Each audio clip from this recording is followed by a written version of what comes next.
Hello everyone, welcome to my YouTube channel. आज है नवरात्रों का तीसरा दिन और आई होप आप सभी की नवरात्रि बहुत अच्छी जा रही होंगी। इन दिनों में मुझे तो एक बहुत अलग सी पॉजिटिव एनर्जी फ़ील होती है। क्या आपको भी ऐसा फ़ील होता है? प्लीज़ मुझे कमेंट करके ज़रूर बताइएगा। वैसे तो घर का सारा काम जल्दी जल्दी ही करने की कोशिश करती हूँ, लेकिन अभी मैं थोड़ा-सा आज लेट हो गई थी क्योंकि धीरे-धीरे थोड़ी-थोड़ी सफाई का काम भी मैंने स्टार्ट कर दिया है, तो लगभग आधा घंटा उसे भी दे देती हूँ। इसके साथ ही मेरी पढ़ाई भी होती रहेगी और घर के सारे काम भी साथ के साथ चलते रहेंगे। और अभी 11:30 होने ही वाले हैं, तो सबसे पहले मैं अपना मैथ्स का कंप्लीट करूँगी। कल मेरा एक टॉपिक बाइनोमियल थ्योरम कंप्लीट हो गया था। आज मुझे करना है सेकंड टॉपिक जिसका नाम है मैट्रिक्स। अभी मुझे एक टॉपिक करने में 2 दिन लग गए क्योंकि मैंने उसके काफ़ी सारे क्वेश्चन सोल्व किए थे। लेकिन धीरे-धीरे मुझे अपनी स्पीड को इंक्रीज़ करना होगा, क्योंकि अगर मैं 2 दिन एक टॉपिक में लगाऊंगी तो सिलेबस कंप्लीट नहीं हो पाएगा। और वैसे भी जो वैकेंसीज़ हैं फ्रेंड्स, वो तो अभी तक तो लटकी ही हुई हैं, लेकिन 19 को कोर्ट में एक फ़ैसला आने वाला है, वही वैकेंसी से रिलेटेड ही वो देखते हैं क्या रहेगा। आई होप एक पॉजिटिव न्यूज़ हमें देखने को मिल जाए, और हमारे लिए तो पॉजिटिव न्यूज़ यही है कि वैकेंसी जल्दी से जल्दी हमें देखने को मिल जाए। हम जैसा सोचते हैं ज़रूरी नहीं है हमारे साथ हमेशा ही वैसा हो, लेकिन हमें एक पॉजिटिव सोच के साथ ही आगे बढ़ना चाहिए।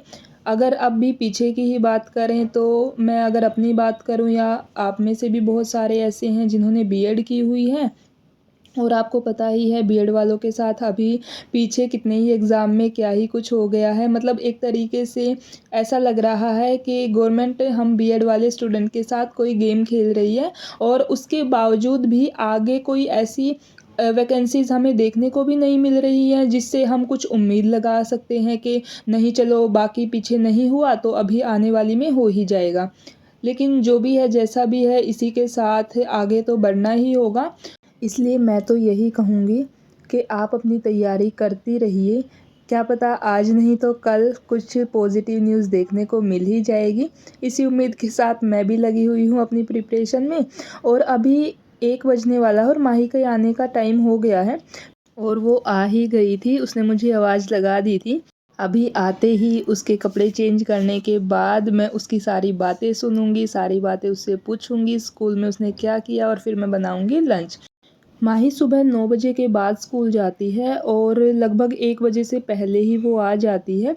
तो इतने ही टाइम में मुझे ऐसा फ़ील होने लग जाता है कि जैसे बहुत ज़्यादा टाइम के लिए मेरी बेटी मुझसे दूर है। मम्मी का और बेटी का कनेक्शन जो होता है ना, माँ बेटी का कनेक्शन एक अलग ही लेवल का होता है। जब मैं खुद माँ बनी तो मैं ये सारी चीज़ें फ़ील कर पा रही हूँ, और अभी मुझे भी ये समझ आता है कि मेरी मम्मी ने भी मेरा इतना ही ख्याल रखा होगा, और वो भी मुझसे इतना ही प्यार करती होंगी। और कितना मुश्किल होता होगा पेरेंट्स के लिए अपनी बेटी को बड़ा करने के बाद किसी और के पास भेज देना, किसी दूसरे घर में भेज देना। शायद ये बात कहीं न कहीं सच है कि जब आप अपने मम्मी-पापा के पास होते हैं तब उनके प्यार की उतनी वैल्यू हमें नहीं पता होती, जितनी उनसे दूर होने के बाद पता चल जाती है। शादी से पहले या जब तक हम अपने मम्मी-पापा के पास होते हैं तो हम मम्मी-पापा से नाराज़ भी हो जाते हैं, और उनसे कभी-कभी झगड़ा भी करते हैं, ऊँची आवाज़ में भी बात करते हैं। लेकिन शादी होने के बाद वो सारी चीज़ें जब याद आती हैं तो खुद ब खुद आँखों में आँसू आ जाते हैं, और हम यही सोचते हैं कि काश उस टाइम हमने ऐसा नहीं किया होता। और हम बेटियां तो वैसे भी बेटों के कंपैरिजन में बहुत कम टाइम के लिए अपने मम्मी पापा के पास रह पाती हैं। हाँ, हमें एक नया घर, नया परिवार मिलता है, लेकिन उसमें एडजस्ट होने में हमें कभी-कभी बहुत ज़्यादा टाइम लग जाता है। और ये भी तो ज़रूरी नहीं होता है ना कि जिस माहौल में हम इतने साल बड़े हुए हैं, हमने अपना ज़िंदगी का एक बड़ा हिस्सा जिस माहौल में बिताया है, वैसा ही सेम माहौल हमें आगे देखने को मिले। तो ये सारी चीज़ें भी कोई ज़रूरी नहीं होती हैं। अब मैं खुद एक बेटी की माँ हूँ, तो शायद इसीलिए इन सारी बातों को इतनी गहराई से सोच रही हूँ। फ्रेंड्स, आप भी प्लीज़ मेरे साथ अपने एक्सपीरियंस शेयर कीजिए। अब हम एक फैमिली का ही हिस्सा हैं, तो कुछ आप में से मुझसे बड़ी होंगी, कुछ मुझसे छोटी होंगी, तो मुझे बहुत अच्छा लगेगा अगर आप भी मेरे साथ अपना एक्सपीरियंस शेयर करेंगी। और अभी ज़्यादा देर बैठने से मेरी नेक में पेन स्टार्ट हो गया था, तो इसीलिए थोड़ी देर मैं वॉक करके अपनी पढ़ाई को कंटिन्यू कर रही थी।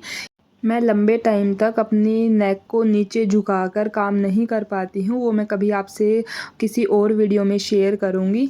आज मैं ज़्यादा देर तक पढ़ाई नहीं कर पाई थी, लेकिन मुझे ये सोचकर अच्छा लगा कि मैंने अपना पूरा ही दिन वेस्ट नहीं किया। कभी-कभी क्या होता है कि आपके शरीर को भी आराम की ज़रूरत है, तो आज जब मुझे ज़्यादा पेन हुआ तो मुझे लगा मुझे थोड़ा रेस्ट करना भी ज़रूरी है। इसी के साथ फ्रेंड्स मैं वीडियो को यहीं एंड करती हूँ। आई होप वीडियो आपको अच्छी लगी होगी। अगर वीडियो अच्छी लगी हो, अगर आपको एक भी बात पसंद आती है तो प्लीज़ वीडियो को लाइक करना। अगर आपने अभी तक चैनल को सब्सक्राइब नहीं किया है तो प्लीज़ चैनल को सब्सक्राइब करना, ताकि हम ऐसे ही नई नई वीडियोज़ के साथ, नई एनर्जी के साथ एक दूसरे से मिलते रहें और अपनी पढ़ाई को इसी तरीके से कंटिन्यू करते रहें। यहाँ तक वीडियो को देखने के लिए थैंक यू।